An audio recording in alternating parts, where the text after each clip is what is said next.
Ba-bum. Are we starting? Hey, it's actually going.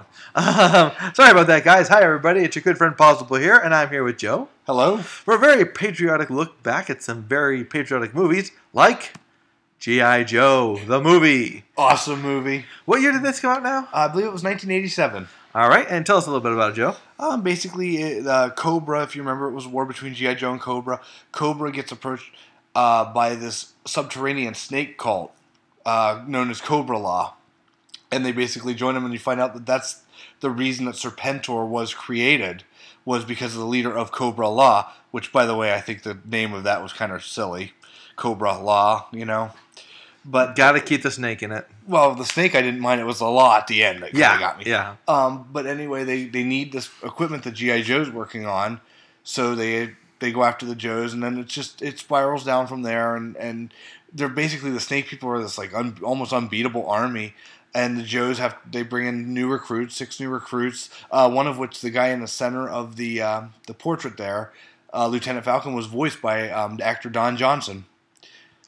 Yep, bringing in the big names like they normally do. And the leader of the Cobra Law, Globulus, he was half snake, half man. He was voiced by Burgess Meredith, better known as Penguin on Batman the TV series, or Rocky's manager in the Rocky movie. In the Rocky movies, yes, very very famous actor there. You know, and I see they brought in a lot of our favorites. They brought in Lady J, but she's not, and Sergeant Slaughter. Sergeant Slaughter has a pretty big role in this movie. Lady J, not so much. Right. Well, remember also, guys, for those of you who were not around for the 1980s, G.I. Joe was a huge thing back in the day. And they started off with some basic characters, but then they exploded. Yeah. They brought in a whole bunch of characters after that. It started off as a basic military show. You had people representing the Army, the Navy, the Air Force, and the Marines, and they were all basically military people. Mm-hmm. And then they started bringing in like ninjas and all these weird people that it just expanded the ranks. Some of them I liked, some of them I did not like. Right. Everybody had their own taste. And I guess that was part of G.I. Joe's appeal, is that they had such a wide variety. That was actually there were 2 things that actually killed me for the G.I. Joe TV show, and that's one of the reasons why I never saw the movie. One thing was there were just so many people. You couldn't tell one episode for the next who was going to be it or what they were doing. And the other part was, this is the biggest killer for me, it's when they blew up the planes or the tanks or anything like that, somehow somebody was always able to jump out before it exploded. Yeah, well, unless they had their parachutes, that was always a cool thing. Yeah, exactly. It's so funny. I'll never forget when the recent movie came out in 2009 or 2010. Right. And it was G.I. Joe Rise of Cobra. That's the next one that came out. When this one came out, I actually wished they would do that again. I put that on the IMDb message board saying I wish they would do that at least once, have somebody parachute out of a plane before it blows up. And I'll admit I got red for it. A lot of people were like, oh, you must not like the series then if you want to see something like that. But you know what, you're right, I didn't like the series for that reason, but now that years have passed, it's the nostalgia of it. Yeah, I wasn't too fond. I mean, I liked the movie. It was a good movie. Didn't really, for me, have a big G.I. Joe feel to it, because it felt like they just took a whole bunch of humans and gave them G.I. Joe names. Right. I mean, like Destro, he was just a normal guy. He got the mask at the end, but it didn't feel like the Destro that I had. Cobra Commander, same way. Zartan, same way. It was all... I mean, the only one I really liked in this movie was Snake Eyes. Ray Park did a phenomenal job. They did a good job with his whole Snake Eyes persona. Exactly. The Snake Eyes persona was just one of the best in the whole series of this movie and the next movie, G.I. Joe Retaliation. They're both very different movies. This one, what the problem is? They wanted to bring back a lot of the elements of G.I. Joe. They wanted it to be an introduction movie, so everything was like out of place, and then at the end of the movie, things were in their place. Cobra had their commander, Duke was with the Joes, everything was put together the way it was supposed to be.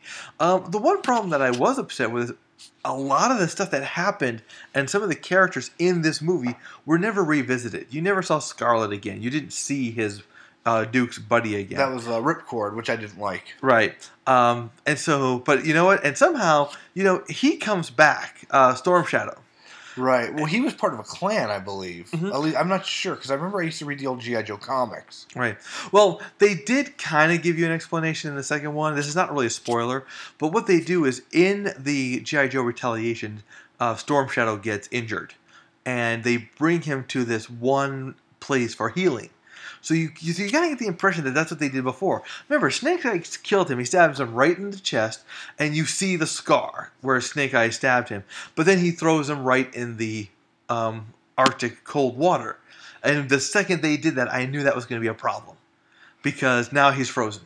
So we got the whole Captain America thing going on. Very similar, only now it's with the bad guy. Yeah. You know, and they bring him to a ninja clan, and he and they were able to revive him. Then they revive him in the second one. I will admit, there was this one scene during when he was finally healed and he gets his suit back on. I know you haven't seen the movie yet. Right. This is again, this is not really a spoiler, but I was really touched by how they give these people a very human persona. For example, he's healing, and all of a sudden he notices guards and people are starting to fall off the roof of his building, and he opens the window and he sees somebody falling. You see him reaching out. You know, like it's his attempt to actually save that person. So you do get a sense that there's some good in him and everything. But speaking of just G.I. Joe, Rise of Cobra, and comparing that to G.I. Joe, the movie, you have to admit, they're not too far apart. Because you got G.I. Joe, you got Cobra, you got the advanced technology, you have the huge base called the Pit, and stuff like that. But you're right, they change too much. Sometimes. Yeah, like I said, I wasn't a big fan. I mean, I was a huge fan of G.I. Joe as a kid. Right. Growing up, I had like most of the action figures, with all the little grips with the guns and the backpacks and all the cool stuff. And each character felt, individual. Whereas in this one, like I said, it just felt like they were people with G.I. Joe names. Right. I don't know. I haven't seen Retaliation yet. Hopefully, Retaliation goes a little bit better as far as giving them more powers or so, say. Retaliation is okay, but even as a G.I. Joe movie, it is disappointing.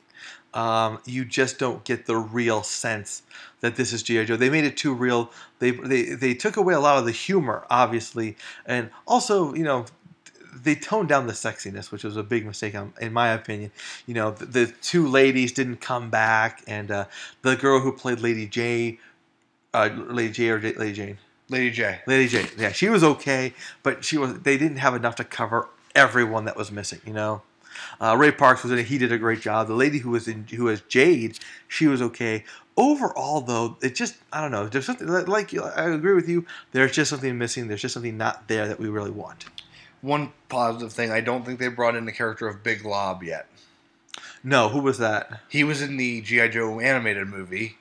The 1987 movie. He was, I think, so bad of a character. He was the one of the 6 people that came in that they didn't actually make an action figure of, because he was this tall African American who wore the basketball jersey, which I thought was ridiculous. And he talked when he would actually do sports commentary during battle, and I just totally hated that character. Yeah. The other ones I got around. Jinx the Ninja, she was all right. Lieutenant Falcon, obvious military. Law and Order, he was military. Tunnel Rat, guy who wore camo and liked to go through like sewage pipes to get to his destination. Yes. Even Chuckles, to a lesser extent. Chuckles was a character. He just wore a Hawaiian shirt. He was called the Undercover Agent. I didn't really care for him too much, but still, he was. He didn't even speak during the movie. He had one of the best scenes where he was trying to get trained on the Havoc machine, to shoot a Hiss tank. Yeah. And he couldn't target the tank right. And he's getting criticized by Beachhead. So he gets angry or upset. He flips the canopy of the Havoc open, knocking Beachhead into the back turret or whatever. Okay. Then he runs around to the side, grabs a missile off the side of the Havoc, runs and just throws it at the Hiss tank. So, I mean, the training in the original cartoon was kind of funny. I believe it sounds that. I mean, and that was one of the things that really set this movie up. You've got the serious element of the war, but you also have the extreme humor of the series. Because ultimately, even though they tried to make this one grow up for at least teenagers, it was always meant for kids. It was always meant for really little kids. Despite all the guns and explosions and machinery and everything, still meant for kids. But we liked it. I mean, this was our show. Yeah, I mean, I said, growing up back at that time, I used to love coming home from school and watching G.I. Joe on TV. I own all the episodes on DVD now. It's just something that stayed with me. Exactly, and just for you who do not know, this was before DVRs. This was before Netflix. So basically, we had to go home and either tape it on a VHS player. Yes, we're that old, or we would have to catch it on time or miss it. I actually still own a VHS player. I own a VHS player too. There's just some things you can't let go of. That's all I can say. Yeah, I don't own a Betamax though. That was our first one, believe it or not. We had our Betamax. My dad was so sure Betamax was going to be the one that won the whole VHS beta war that we had. That was our first one, and I still have a beta tape to this day. Wow. Exactly. I keep it just as a reminder of what those days were like and everything. I might donate it to a museum one day. Maybe I have to watch it, see what's actually on it again. Good luck finding a player. Exactly. One thing that was funny about VHS, just one quick story, kids, and this is totally off topic, so we'll go to the last frame. But I remember one time, way back in those days, people didn't really understand the difference between tapes. So my mom, one time, she bought the Richard Simmons VHS tape. And this was before they had the option not to tape over it, Oh. And so I didn't know it was in there. And so I set up the tape a whole bunch of shows. And when we came back, we took it out. And it turned out it was her Richard Simmons one. She was so mad at me. But, I mean, that's what it was like back in the day. Nowadays, you got DVDs. And here's the funny part. You ever get in trouble, Joe? Do you ever notice that when you go to an old video store back in the 80s and 90s, you had to pay an extra 50 cents? Yeah, if you did a rewind fee. If you did rewind, the rewind fee. And the rewind fee. It's so funny. When DVDs came out, I actually started that joke for a while. I'd be like, I had to spend an extra $1 on my DVD rental because I didn't rewind the DVD. This is a funny little joke. But we'll have to do. We're going to do another 80s one of these days. Another look back at shows and technology and what we liked back in the 80s. But until then, guys, we'll see you next time. Take it easy.